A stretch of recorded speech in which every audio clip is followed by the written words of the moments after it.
मोठी बातमी समोर येत आहे। शिवसेना उद्धव बाळासाहेब ठाकरे गटाचे नेते सचिन अहिर हे शिंदे गटात सामील झाले असून मुख्यमंत्री देवेंद्र फडणवीस यांच्या उपस्थितीत महाराष्ट्र विधान परिषदेच्या उपसभापती पदाच्या निवडणुकीसाठी आमदार सचिन अहिर यांनी विधान भवन मुंबई येथे उमेदवारी अर्ज दाखल केला।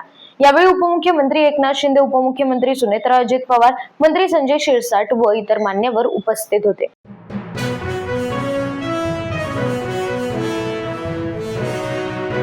शिवसेना उद्धव बाळासाहेब ठाकरे पक्षातून उपमुख्यमंत्री एकनाथ शिंदे यांच्या नेतृत्वाखालील शिवसेनेत प्रवेश केल्यानंतर सचिन अहिर यांची पहिली प्रतिक्रिया समोर येत आहे। उपमुख्यमंत्री एकनाथ शिंदे यांनी माझ्यावर सोपवलेली जबाबदारी मी प्रामाणिकपणे पार पाडेल।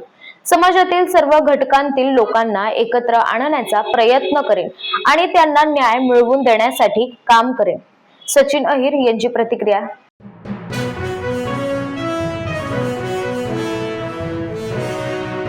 मुंबईतील चेंबूर परिसरात आज सकाळी मोठी दुर्घटना घडली। शाळेच्या बसवर अचानक एक मोठे झाड कोसळल्याने बसमधील अनेक विद्यार्थी जखमी झाले। या भीषण अपघातात 10 मुले गंभीर जखमी झाले असून या ठिकाणी रेस्क्यू ऑपरेशन सुरू।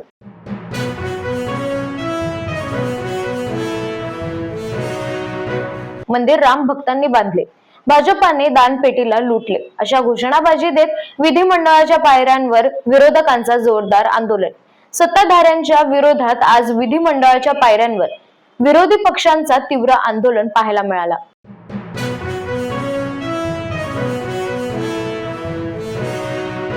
बाल गुन्हेगारांसाठीची वयोमर्यादा 18 वरून 16 वर्षे करण्याबाबत केंद्र सरकारकडे प्रस्ताव पाठविण्यात येणार आहे।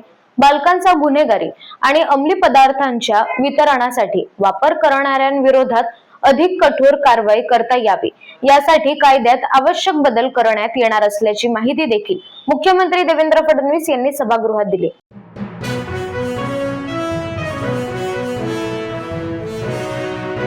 नाशिक कुंभमेळ्याचे काम वेगाने सुरू।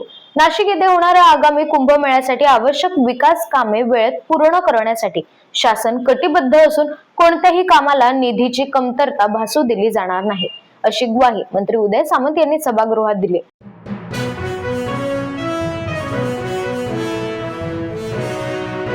नगर विकास विभागात सुरू असलेले कथित TDR घोटाळे, स्मार्ट सिटी योजनांतील अनियमितता, निविदा प्रक्रियेतील अपारदर्शकता आणि निधीच्या गैरव्यवस्थापनाबाबत सरकारने तातडीने उत्तर द्यावे, विजय वडेट्टीवार यांनी सभागृहात सरकारला जाब विचारले।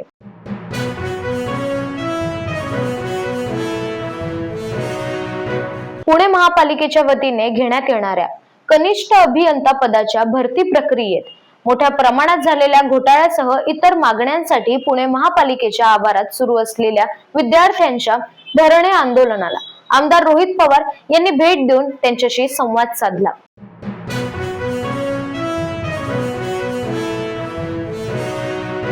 आम्ही 4 किरणांचीही आस का धरावी, जे कधीच नव्हते आमचे त्याची वाट का पाहावी, पक्षात येताना जे स्वार्थ आणि बैमानीचा किडा घेऊन येतात त्यांच्या जाण्याचे दुःख का करावे, संजय राऊत यांचं ट्विट।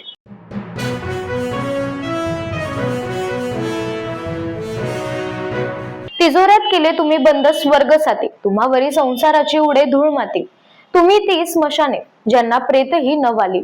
संजय राऊत हे कडवं तुम्हाला जास्त शोभून दिसतं, नवनाथ बन यांनी संजय राऊतांच्या ट्विटवर प्रत्युत्तर दिले।